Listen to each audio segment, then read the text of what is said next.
Y'all hold on, I'm coming.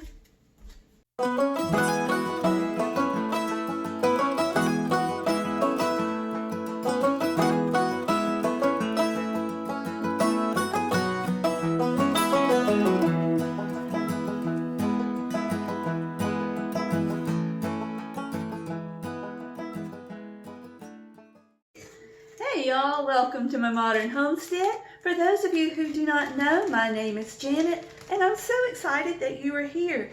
This morning I'm hungry and I want to experiment, so I thought I would bring you along. Now we're going to do, let me turn you around so you can see. We're going to make some candied bacon. I mean, lots of people do that.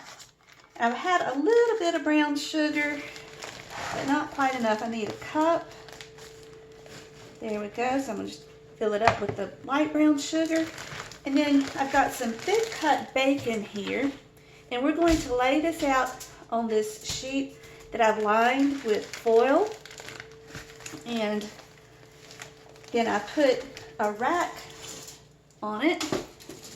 This rack, so it sits up. So we're going to lay the bacon out and then we're going to coat it with the brown sugar and then we'll bake it for a few minutes. Hopefully have some nice candied bacon. Let me get this bacon laid out for us. Okay, and I've got this pancake mix that we're going to use. We used that during Hurricane Idalia when the power went out. So let's get this open. And I'm just going to lay it out. Nothing special, nothing fancy, but I do need to tell you, make sure if you ever candy bacon that you use a thick cut bacon if you're going to bake it, because if you don't, the bacon will burn before it gets candied. So you don't want that.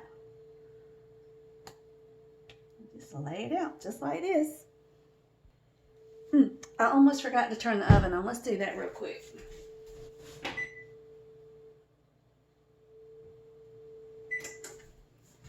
All right, now I've also pulled out some chili powder.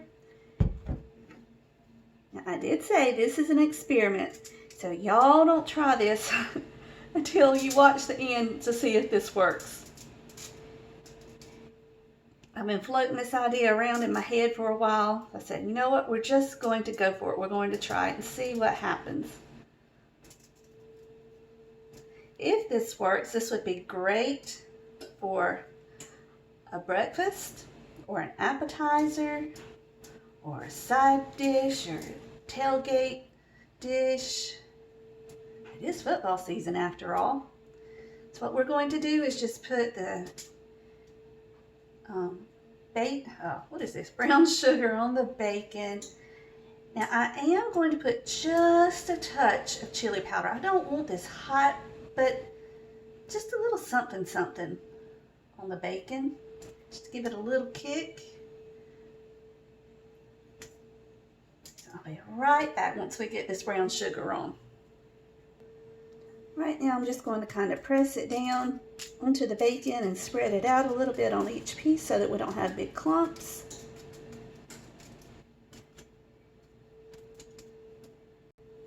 Now as I'm doing this, I just want to let you know, I've seen people do this with just syrup and a griddle. Hold on, that sneeze. Sorry about that. I've seen people do that with, or this with a griddle, and they've actually used syrup and done it right on the griddle. Now that's perfectly fine. It will make a mess, and you'll have to get it up while it's still hot. Don't let it dry. And if that's what you want to do, that's perfectly fine. It will work just as well. You just want something sweet and sticky that will just kind of candy the bacon.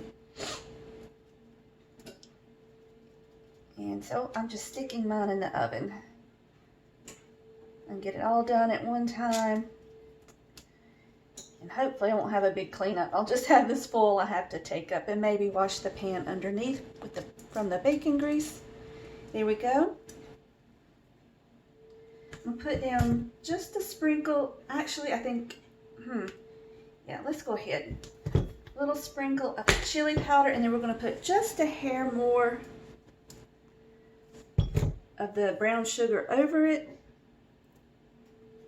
Just kind of pinch it and sprinkle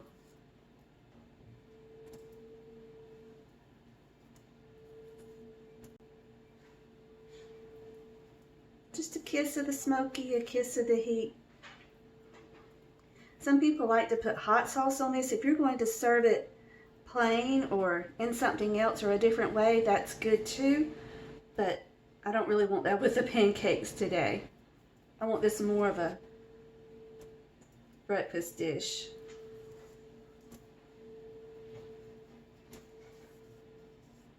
But that would be good next to some fried potatoes or eggs. Yum, yum.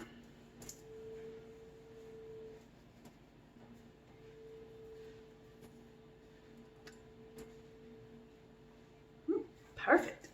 Ooh, yes, honey. Y'all ready to put this in the oven? Now we've got the oven heated to 350 degrees and we're going to cook this for about 20 minutes or until the sugar is melted and the bacon is done. Now this will harden when it comes, it'll get hard in the oven, but it'll harden a little bit more when it comes out. Let's get this in. Now while that's in the oven, I'm going to go ahead and get the ingredients ready. I'm going to mix up my pancakes in this 4-cup measuring cup. For 5 to 7 pancakes, it says 1 cup of the mix. I think that'll be enough for what we're doing because we're not really making full pancakes. And then I'm going to pour some of that into the squeeze bottle because I think I might need that. We'll see. Okay, the bacon is still in the oven. I've got everything together for the pancakes. Now, I also want to make some homemade pimento cheese. Now, y'all, this is just plain, simple, southern, homemade pimento cheese like when I was growing up. A lot of the recipes you see now, they have a lot of things in them like cream cheese and all these spices. But y'all, when I was growing up, pimento cheese was just cheese, mayonnaise, and pimentos. That's it, nothing else. It doesn't have to be fancy, nothing special, and it will still be delicious. I'm using just an 8-ounce block of sharp cheddar or extra sharp, whatever you prefer. That's totally preference, but you do want a sharp. And just grate it up. And once you have it all grated, add it to a big bowl. And if you're using a grater like this and not the old-fashioned grater, you may have to empty it to give yourself some more room to finish the cheese. And that's perfectly okay. But I do like the old-fashioned grater, but I think when I moved, mine got thrown away or it's missing or I don't know, something was wrong with it. I'm not sure. But luckily I still have this, so that's what we're using today. You can even use your food processor to grate it. I just didn't want to wash all that stuff, just to grate 1 block of cheese. Growing up, we ate pimento cheese just on plain white bread, but I've learned as I've gotten older, I like it like a grilled cheese. But let me tell you, y'all, this is magic. You take a jalapeno, you take all the seeds out. We'll take the jalapeno and cut it in half and take the seeds out of each side. Stuff it with this pimento cheese. Wrap it with bacon. Grill it for about 20 minutes, 25 minutes. You want to talk about good tailgating food. Y'all, I guess this right here can be regular meal food or tailgating food today. It's versatile. Versatile food, we like that. So just get all that perfectly grated cheese into your bowl and then you're ready to mix. Now for the pimento part, in the grocery store you can buy small jars of pimentos, use those drained, but I have canned my own. I grow pimento peppers in the garden and just can them. Sometimes I use their own liquid, sometimes I add liquid. So if you can't find pimento peppers, and you can't grow pimento peppers, but you can grow bell peppers, you can do the same with those. But there is an actual pimento pepper. So buy it, grow it, can it, whichever you prefer. Just make sure whichever you do, you drain the juice off. These are getting old, so they're a little bit softer than I prefer, but we're not going to waste them. Then it's simply adding as much mayonnaise as you prefer. And yes, I have found out that they add EDTA to mayonnaise. I'm not super thrilled about that, but I'm not wasting this. We're going to use it. You can make your own mayonnaise very easily. So, got 1 minute left on the oven. That might have been a little bit too much mayonnaise, but this is totally preference. When I started, I had 14 minutes left on the oven. So in 13 minutes, I've gotten this far. By the time the oven goes off, we'll be done.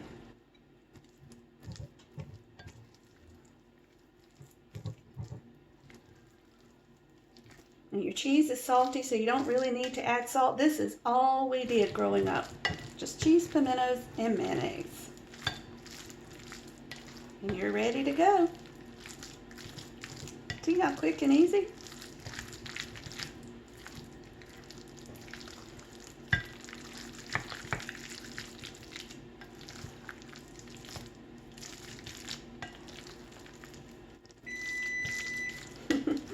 Told you we'd be done. Let's get the bacon out.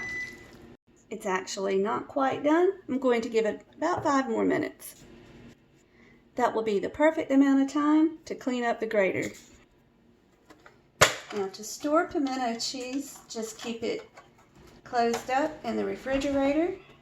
And it never lasts too long around my house, but I'm guessing it will last as long as your mayonnaise and cheese will last.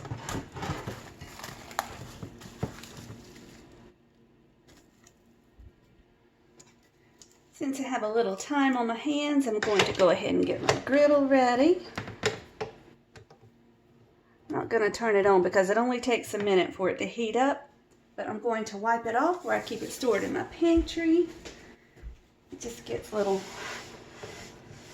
dust and stuff on it. All right. All set. Here we go, y'all. We're just going to sit this to the side and let it cool. Okay, I just took a few of the pieces of bacon and I cut them up into 4 to 5 pieces so that you have about 2-inch long pieces. Now let's mix up the pancake batter. I've already got the water measured out. Need 2/3 cup of water and 1 cup of the pancake mix. You don't want to mix it too much, but you do want to get it mixed. And like I said, we're going to pour some into the bottle. And you'll see why in just a second. I hope this works anyway.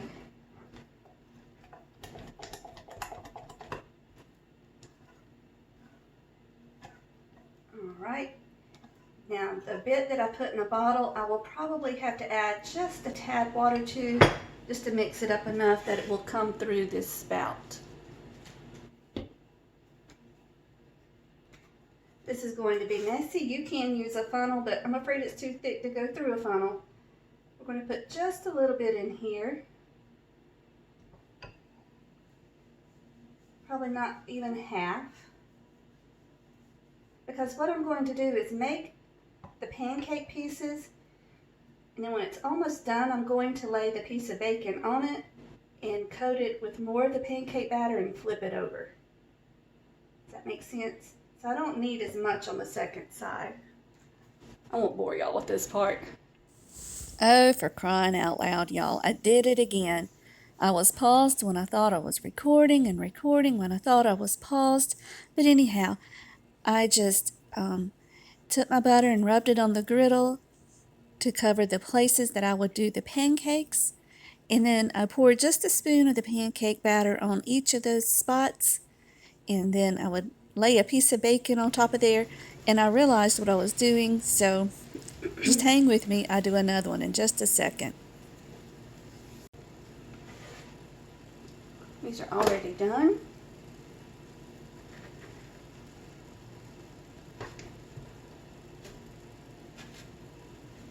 Oh, I'm so excited. Oops.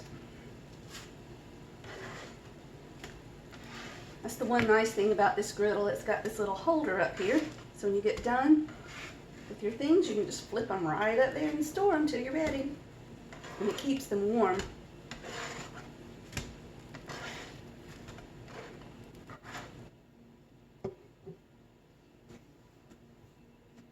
I'm going to see if I can squeeze out just one more from this little bit of batter I have left in here. It's just a little baby one.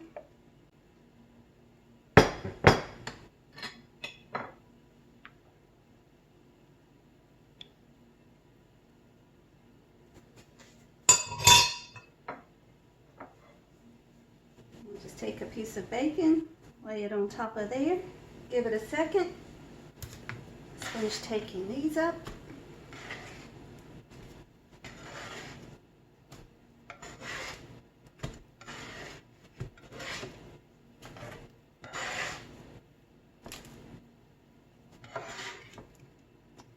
Alright. I'm going to take a little bit of this batter right over the top.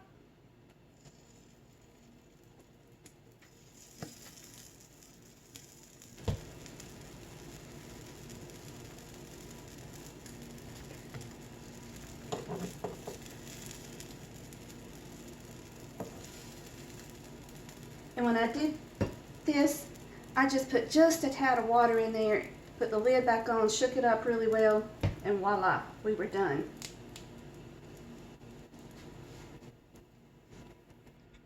Okay, we've got lots of bubbles on top. Let's flip it over. I know, don't chase the pancake with a spatula, just get it done. But, oh well, it worked. All right. Now, I think this would be really fun. You could serve it with syrup over the top, but I think it would be fun just to have a little dish you could dip in. A dish with syrup that you could dip the little bites in. Let's make a fun little plate. I've put some of these in a little bowl. Put pimento cheese in this little bowl. Put some of the bacon in this little jar. This is just a leftover jar from the wee yogurt. And let's put a little bit of syrup in here. Now this would be really good with a homemade jelly, even a pepper jelly. So just have fun with it. And voila, there's our plate. Y'all want to taste it? Y'all want me to taste it? Little dunk in the syrup. Now let's see.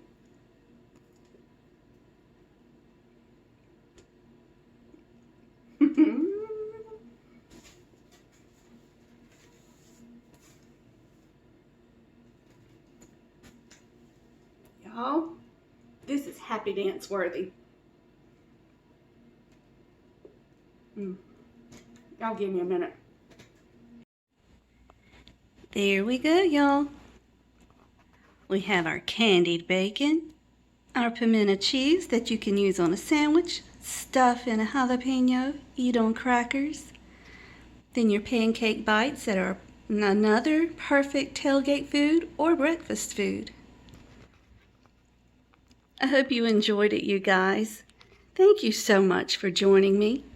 So until we meet again, may you be blessed. Love you guys.